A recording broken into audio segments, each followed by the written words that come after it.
Oke, apakah share screen saya sudah terlihat?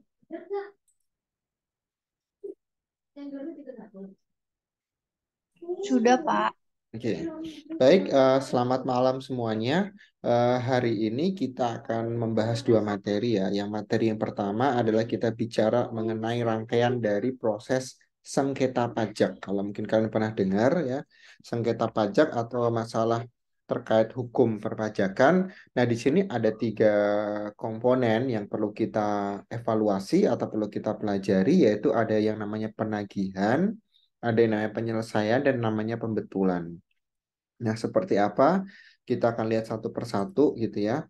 Yang pertama kita akan lihat dari penagihan terlebih dahulu. Ini adalah rangkaian yang pertama dari proses sengketa pajak, ya. Penagihan itu apa? Penagihan adalah tindakan ya yang dilakukan oleh Direktorat Jenderal Pajak ya supaya penanggung pajak atau wajib pajak ini melunasi pajak dan membayar biaya penagihan. Jadi ketika petugas dari Dirjen Pajak datang untuk menagih pajak itu ada biaya yang dikeluarkan, biaya perjalanan dinas dan sebagainya, itu yang akan menanggung adalah wajib pajak sendiri. Ya. Penanggung pajak itu siapa? Yaitu wajib pajak baik pribadi ataupun badan yang punya tanggung jawab untuk pembayaran pajaknya. Nah, selama masa pandemi kemarin dari 2020 tetap dilakukan, tetapi dengan protokol kesehatan yang berlaku dari pemerintah. Jadi ini tidak bisa ditiadakan, tetap dilakukan, namun punya keterbatasan dari sisi protokoler. Prosesnya seperti apa gitu ya. Nah, prosesnya itu sebenarnya diawali dari yang namanya surat tagihan pajak otomatis ya namanya apa namanya penagihan ya berarti dari surat tagihan pajak. Nah, STP-nya itu apakah dalam bentuk kurang bayar atau SKP KB, kurang bayar tambahan atau SKB KBT ataupun pembetulan, keberatan, banding maupun PK peninjauan kembali, semuanya itu jadi dasar untuk dilakukan namanya tagihan. Nah, sebelum sampai ke tagihan ya, di sini akan muncul yang namanya surat teguran dulu ya. Ketika kita ditagih, kemudian dikasih waktu 7 hari kerja, maka di situ tidak ada jawaban yang terjadi dari wajib pajak, akan dilanjutkan ke proses yang kedua, yaitu teguran. Ini hanya dilakukan ketika terjadinya apa namanya? Di surat teguran ini dilakukan ketika dia terjadi dengan apa namanya prosesnya itu terjadi karena wajib pajak tidak merespon dengan baik, tidak merespon dengan baik.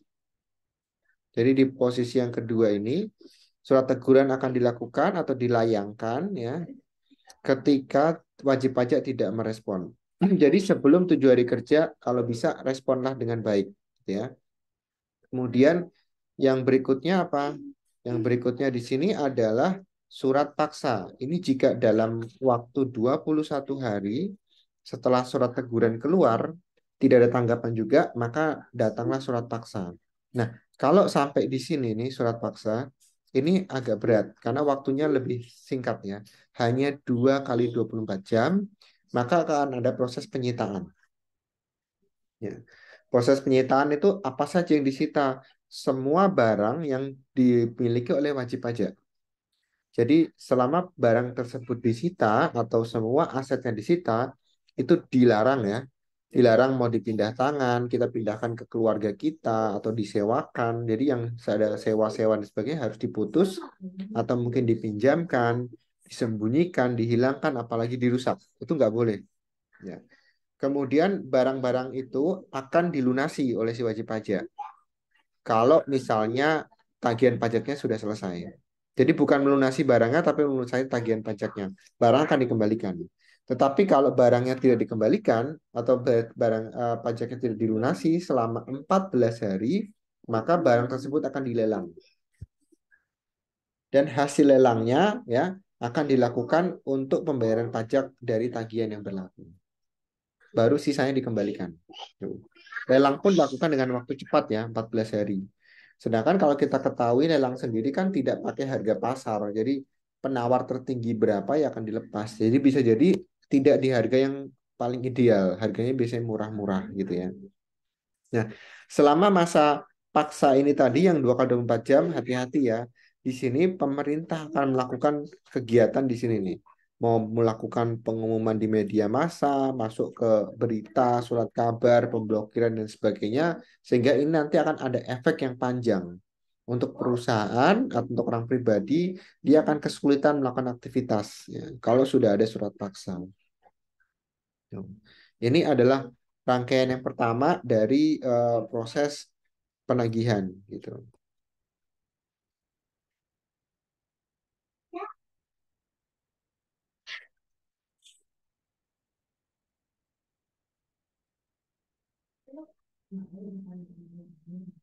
Nah, ketika dalam proses penagihan, haknya wajib pajak apa? Yang pasti kita bisa melakukan angsuran atau penundaan jika diperlukan. Kemudian boleh kita minta surat permohonan untuk mengurangi sanksi administrasi. Ya. Jadi sanksi pajaknya tetap, tapi administrasinya bisa dihapus. Baik itu SKPKB maupun KBT, kurang bayar maupun kurang bayar tambahan, dari mulai tahun 2008 sampai sekarang itu tidak disetujui kalau sedang dalam proses pemeriksaan. Nah, jadi tidak akan ada tagihan-tagihan baru yang muncul sampai kasus pajaknya diselesaikan.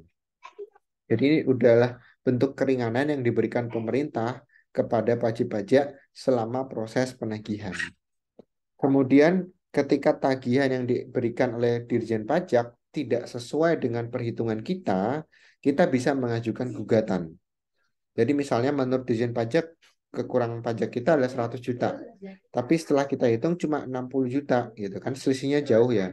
Kita bisa melakukan gugatan kembali ke Dirjen Pajak bahwa perhitungan kalian salah nih. Yang benar seperti ini gitu.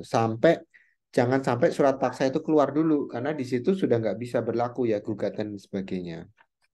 Nah, ketika ada pengajuan gugatan, maka kita bisa dilakukan yang namanya gizling atau penyanderaan. Jadi kita ditangkap gitu ya, dimasukkan ke penjara dulu, penjaranya dari pajak ya di sini nggak sama seperti penjara biasa, jadi beda. Di situ sampai proses ke pengadilan negeri selesai dan dia waktunya cuma 2 bulan ya maksimal ya, gitu. Nanti akan tunggu adanya sanggahan-sanggahan yang muncul selama proses di pengadilan negeri. Jadi nggak sampai ke pengadilan Mahkamah Agung ya, tapi baru sampai di pengadilan negeri aja. Nah, itu hak yang dimiliki oleh si wajib pajak. Sedangkan kewajibannya adalah untuk melakukan itu semua, maka yang pasti kita harus bayar. Ya. Utang pajaknya harus diselesaikan. Itu wajib, karena kalau enggak proses hukumnya akan terus berlangsung. Kemudian adanya komitmen ketika kita mau nyicil, nyicil boleh kok ya. Misalkan utang pajaknya gede nih, nggak sanggup kita mau dicicil 12 bulan itu boleh, tapi harus ada komitmen yang disepakati antara wajib pajak dengan Dirjen Pajak. Kemudian selama proses persidangan atau selama proses penindakan, maka kita harus bersikap kooperatif dan tidak boleh melanggar aturan sesuai dengan undang-undang. Karena nanti akan ada efeknya yaitu lakukan tindakan pidana dari Direktorat Jenderal Pajak kepada si wajib pajak tersebut. Ketika sedang adanya proses penagihan, penagihan itu tidak berlangsung serta-merta ya. Jadi dia punya jatuh tempo juga. Nah, jika dalam waktu 5 tahun eh, jatuh tempo dari penagihan tersebut tidak sampai diselesaikan ya, tidak sampai diselesaikan ya, bukan berarti dia langsung selesai gitu aja enggak ya, tapi dia akan melewati proses yang cukup panjang untuk penagihan kembali sehingga sampai maksimal 5 tahun nanti akan diterbitkan surat paksa dari Direktorat Jenderal Pajak sampai ada pengakuan hutang pajak baik dari wajib pajak sendiri maupun dari institusi yang melakukan proses pengangsuran ataupun penundaan pembayaran pajak.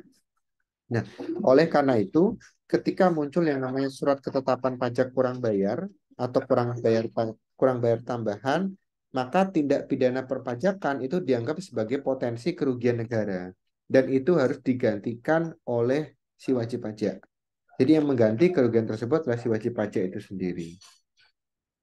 Itu untuk proses penagihan. Ya. Jadi penagihan punya jangka waktu maksimal 5 tahun sampai diselesaikan semuanya.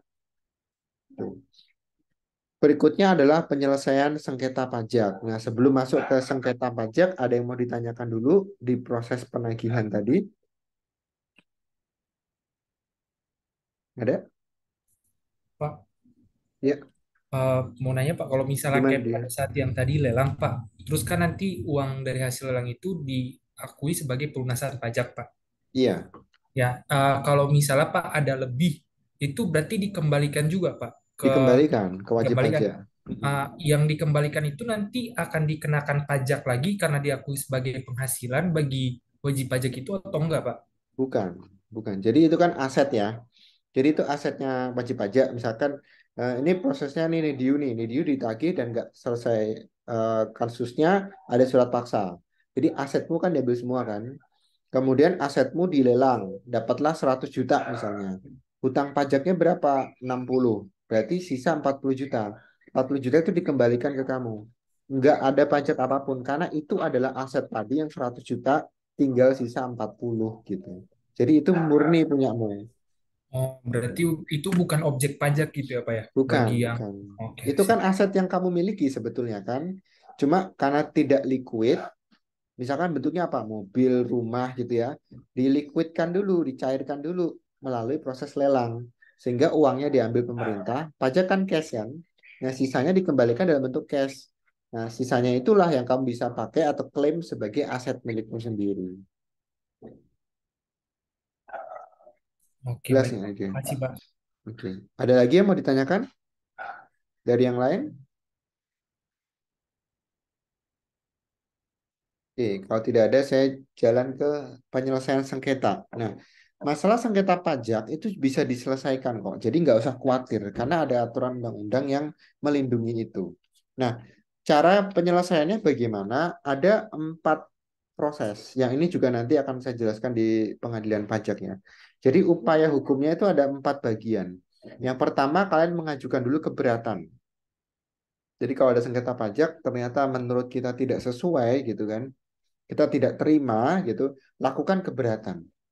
Nah, ketika keberatan masuk dan kemudian sudah ada hasil awal dari panitera pengadilan pajak dan kita merasa tidak puas lagi, kita bisa lakukan banding. Jadi kita bawa bukti dari kita, dari wajib pajak untuk dilakukan banding. Kemudian jika betul-betul memang tidak sesuai, masih ada kesempatan yang ketiga, namanya gugatan.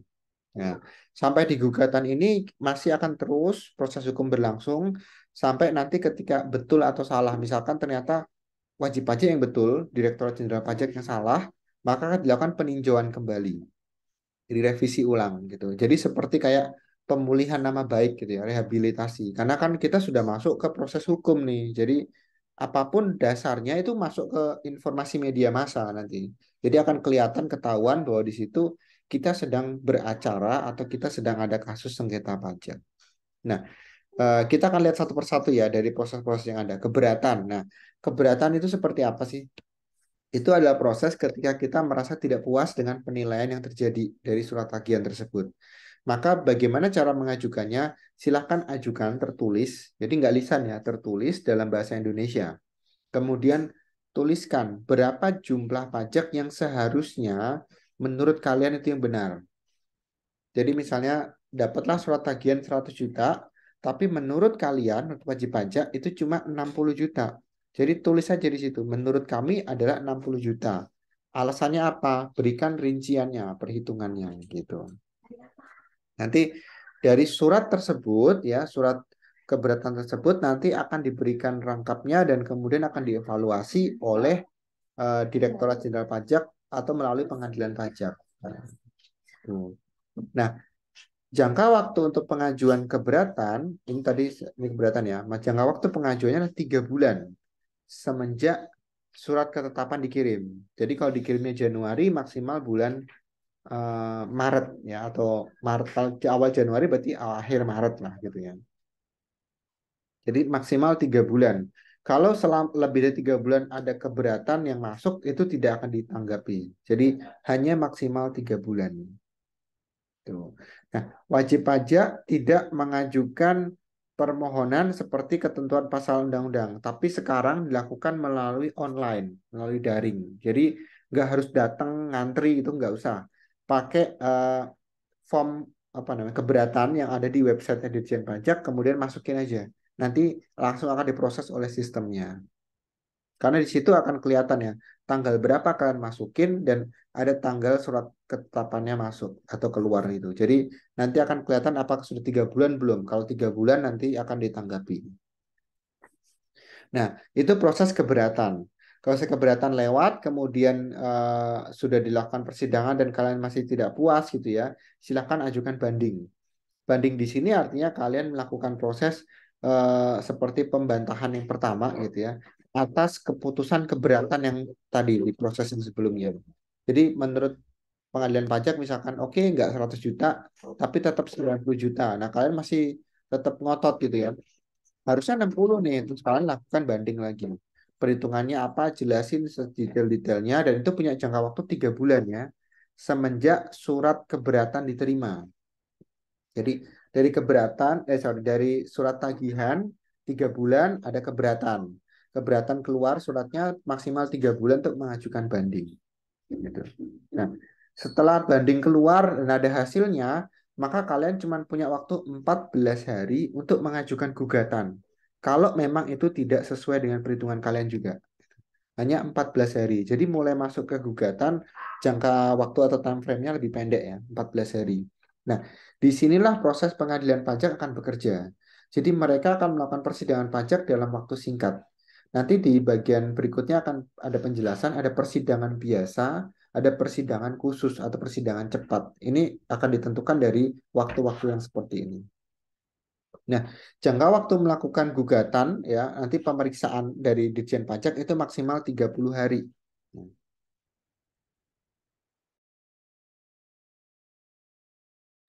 30 hari semenjak keputusan gugatan diterima ya dari wajib pajak maupun dari direktorat. Setelah itu di sini akan ada penjelasan alasan-alasan kenapa harus melakukan gugatan. Nah, kalau sudah proses gugatan, nanti wajib pajak akan didampingi oleh tax lawyer atau pengacara pajak. Jadi pengacara khusus di bidang perpajakan. Jadi ini harus pakai pengacara. Kenapa? Karena waktunya sangat singkat dan biasanya hasilnya akan lebih kuat ya.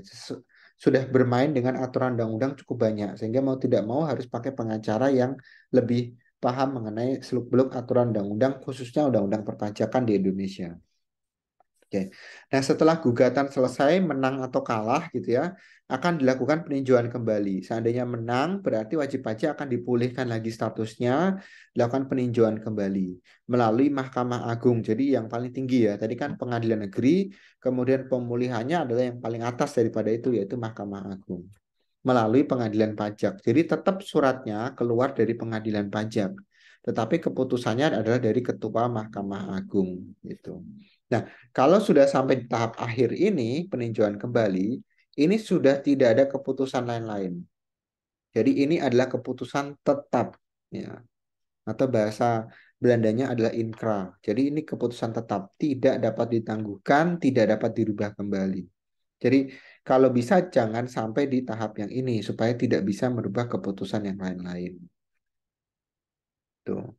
Nah, segala aturan mengenai peradilan pajak itu ditetapkan secara khusus mengenai Undang-Undang Pengadilan Pajak dan itu adanya di Mahkamah Agung. Dengan pelaksananya adalah si pengadilan pajak itu sendiri. Tuh. Sampai di sini cukup jelas atau ada yang mau ditanyakan dari 4 proses tadi? Keberatan, banding, gugatan, sampai peninjauan kembali. Silakan kalau ada yang mau ditanyakan.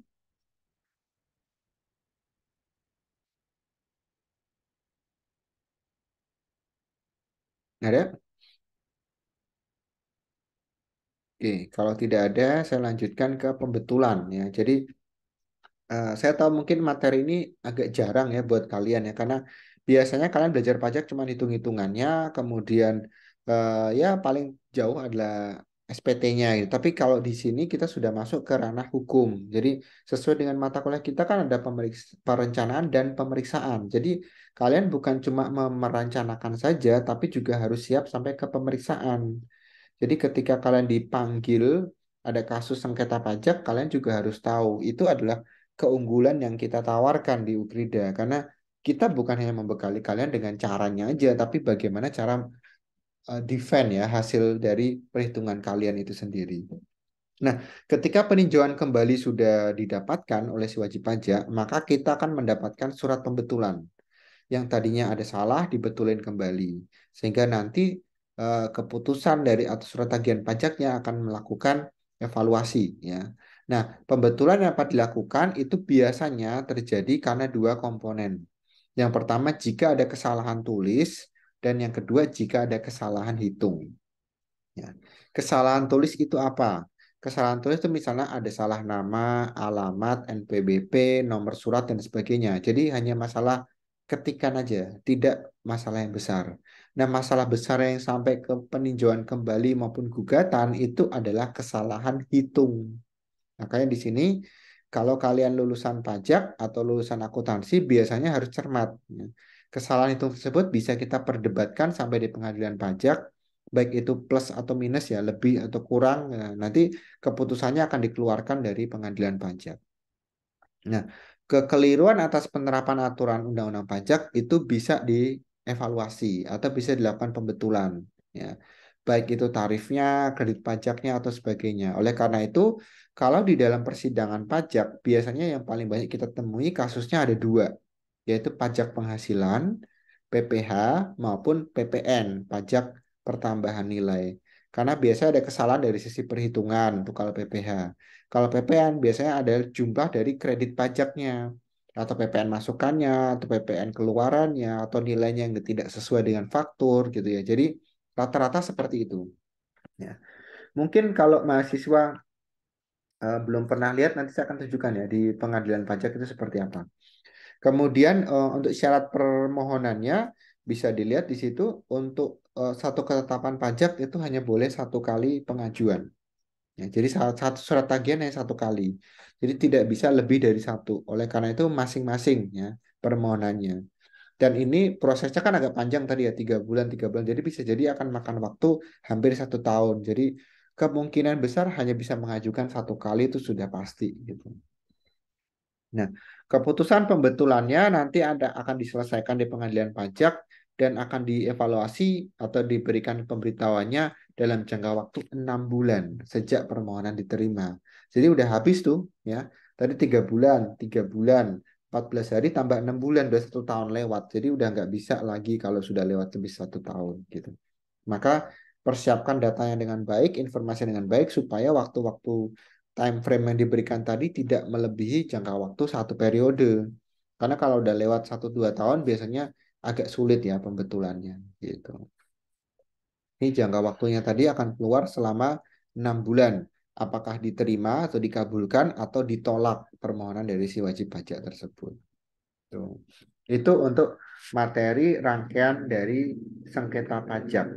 Ada yang mau ditanyakan dulu dari mahasiswa terkait dengan materi untuk ini?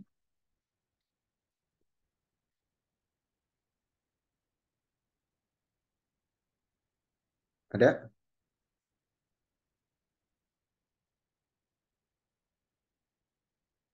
Oke. Kalau tidak ada, saya akan tunjukkan dulu. Nah, kita perbesar dulu ya. Nah, di sini ada kalau kalian bisa lihat, misalkan mau lihat jadwal sidang ya, misalkan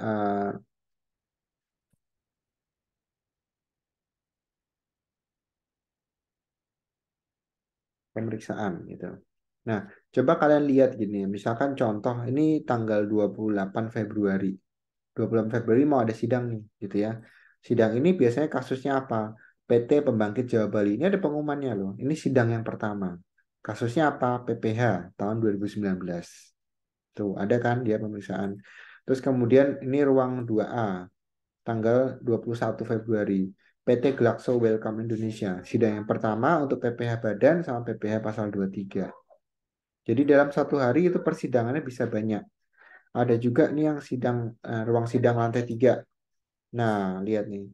Ini tanggal 7 Februari nih. Kalau kita mau nonton itu bisa tuh. Contoh PT Adip Logistik PPH Badan, sidang keempat. Jadi sidangnya bisa berapa kali tuh lihatnya ada yang paling ada sampai sidang kelima ya. Ada juga PPN. Jadi dia yang dibahas ini adalah PPH Badan sampai PPN. Ini Commonwealth juga ada kasus ya tahun 2006 sengketa pajak PPh Badan. Bank Mandiri juga ada tahun 2006. Ini sudah sidang yang keempat dari semenjak kasus ini dinaikkan. Ada di Postar. Jadi semua PT-PT yang punya kasus sengketa pajak muncul di sini. Jadi kalau mungkin kalian menemukan nama PT kalian di sini, berarti PT kalian pernah ya kena kasus sengketa pajak. Ini PPh Badan, PPN, ini PPN, ini biaya masuk ya. PPNBM, penjualan barang mewah. Nah, ini dalam satu ruangan aja nih, ruang sidang 5 lantai 3 sekian banyak sidang. Nah, artinya apa? Satu kali sidang itu ada yang cuma 10-15 menit selesai. Ada. Nah, kalau kira-kira waktunya lama gitu ya, dia akan berikan ruangan yang sedikit alokasinya. Ini biasanya agak banyak nih kan seperti ini. Terus bisa juga yang seperti ini kan hanya satu. Nah, satu ini biasanya sidangnya lama sekali. Karena kalau sidang pertama itu lebih sering pembacaan gugatan dan sebagainya itu baca aja bisa sampai 8 jam, 6 jam ya. Semua gugatan yang masuk gitu. Jadi satu sidang ini bisa habis waktu 1 hari sendiri. Beda dengan tadi yang sudah sidang keempat, sidang kelima itu cuma ada sanggahan mungkin, gugatan mungkin ini paling 15 menit, 20 menit ada yang sudah selesai atau paling lama 1 jam udah selesai. Jadi kalau kalian bisa masuk ke pengendalian pajak itu lebih enak ya. Jadi kalian lebih tahu prosesnya itu seperti apa di sana. Oke. Itu terkait dengan kasus rangkaian sengketa pajak. Ada yang mau ditanyakan sebelum saya pindah ke materi yang berikutnya mengenai pengenalan pengadilan pajak?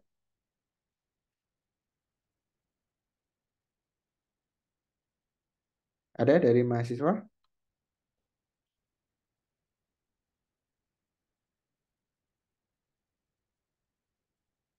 Oke. Kalau tidak ada, saya pindahkan ke sini. Ini rangkaian sengketa ya. Oke.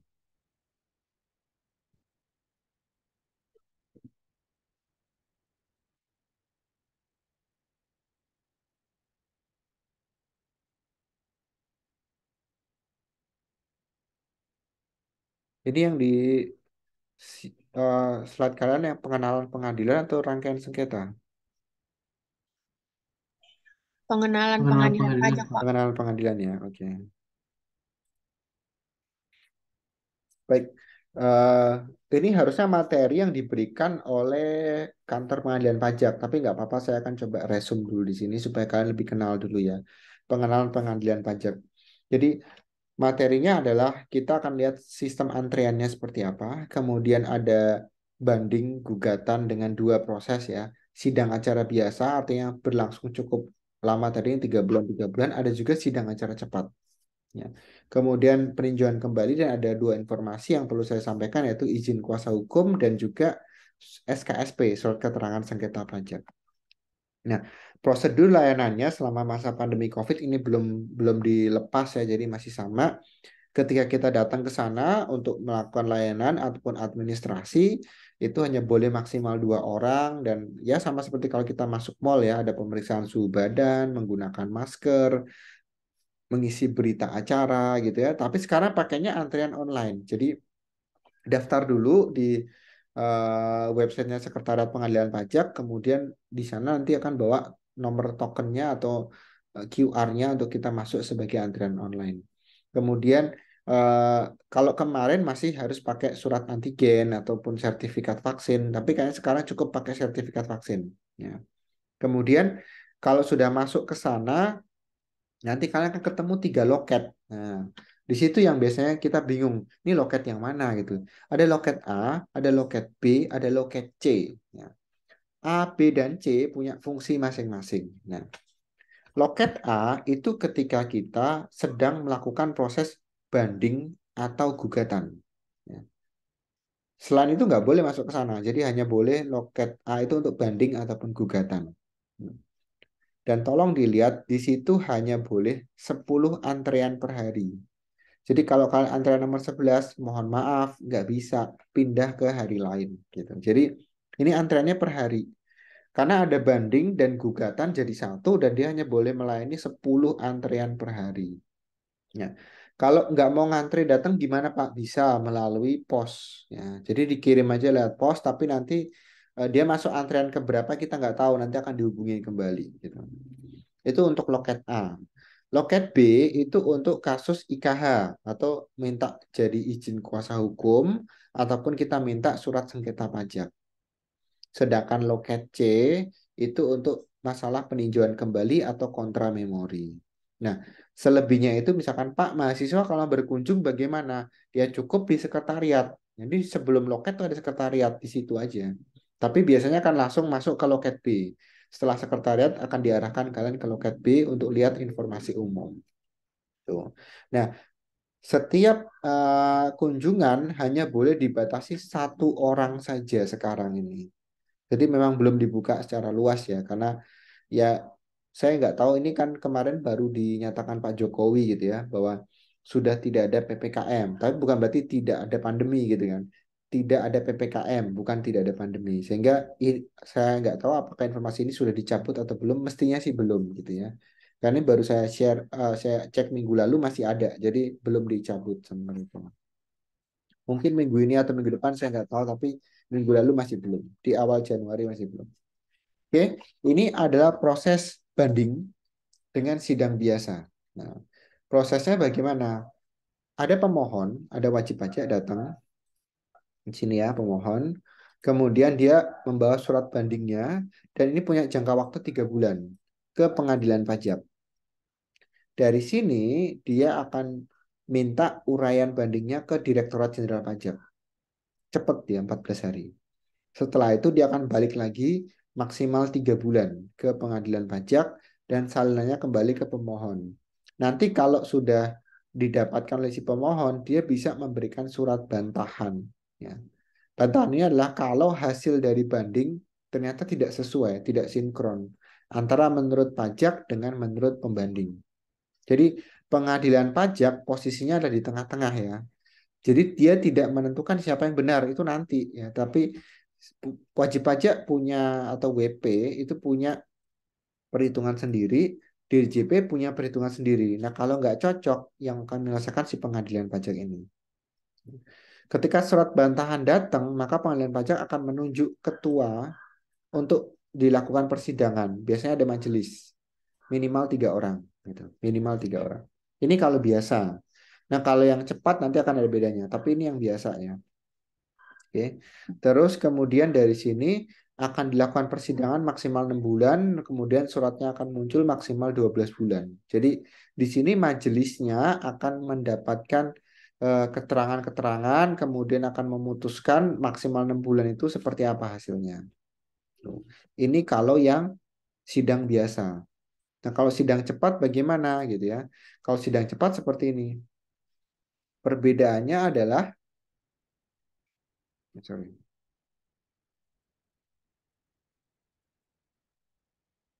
Perbedaannya kalau sidang cepat adalah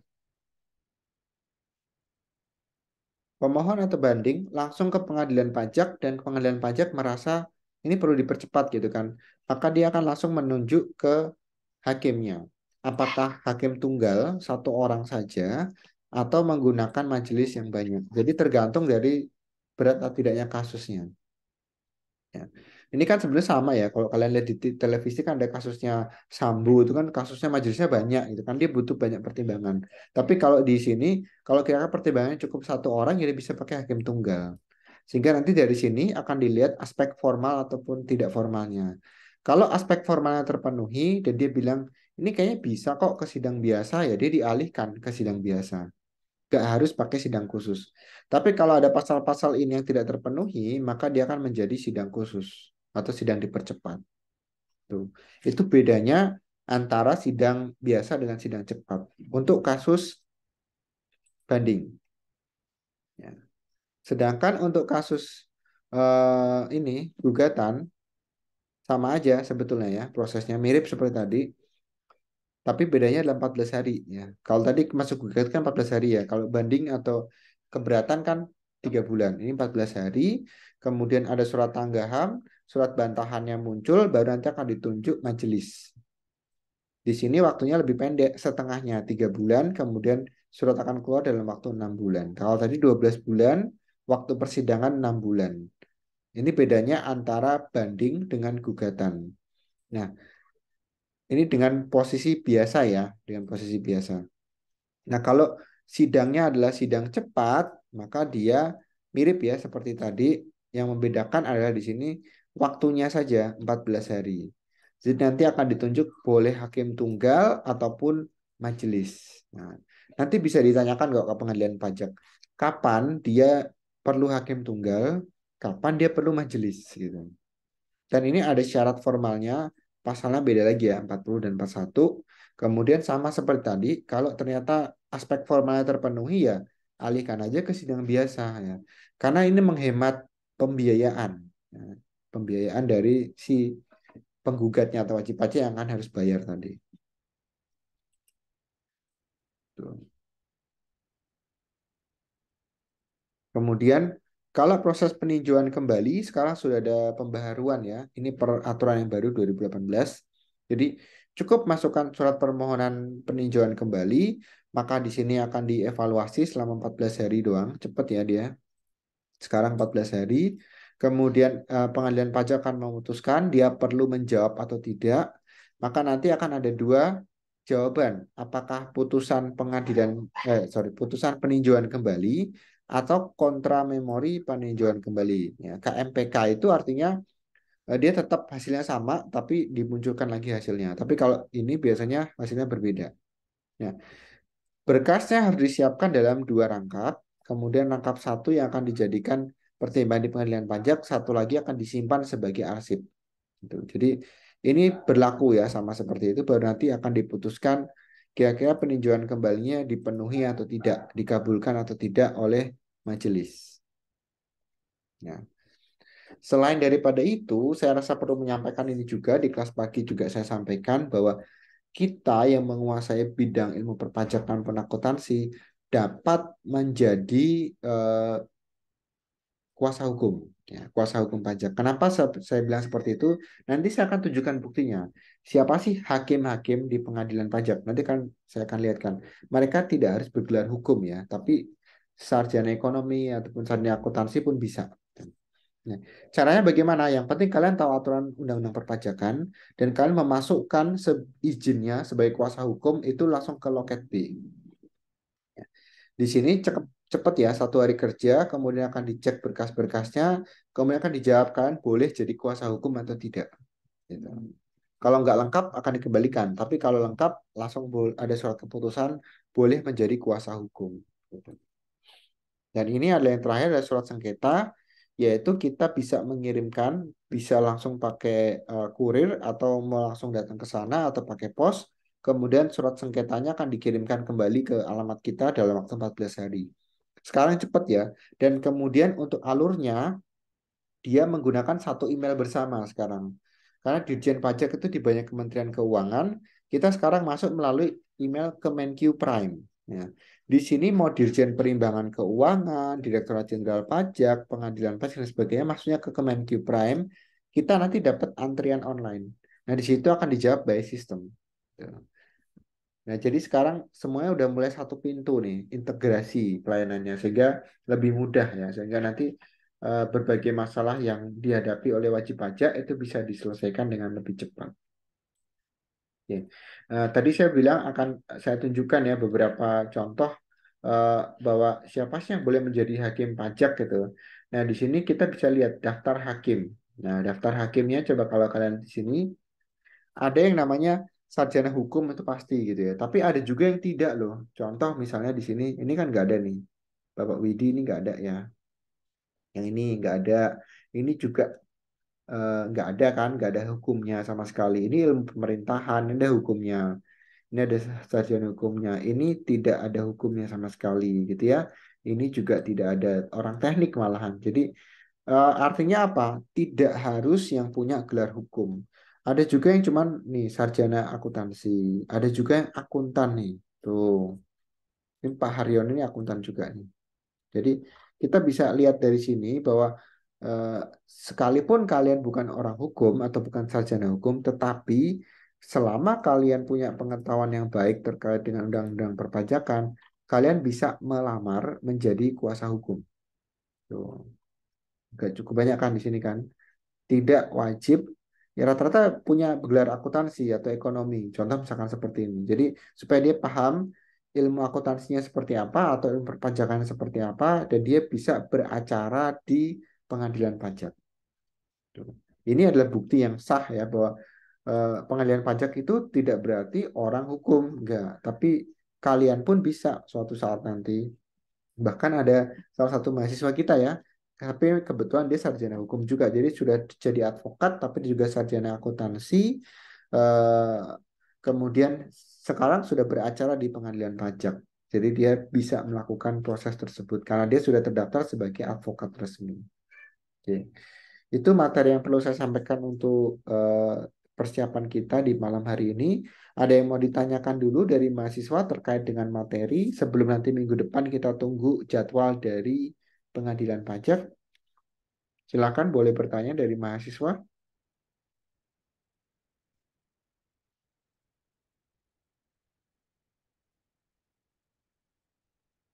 Ataukah materi yang saya berikan sudah cukup jelas? Jelas, Pak. Oke.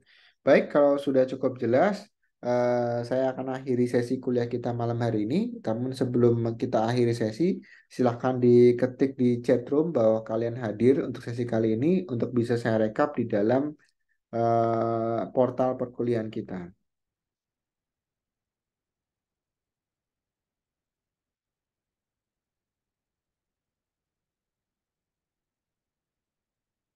Oke, sudah ada 13 ya. Harusnya 17 ya dikurangi dengan saya ya.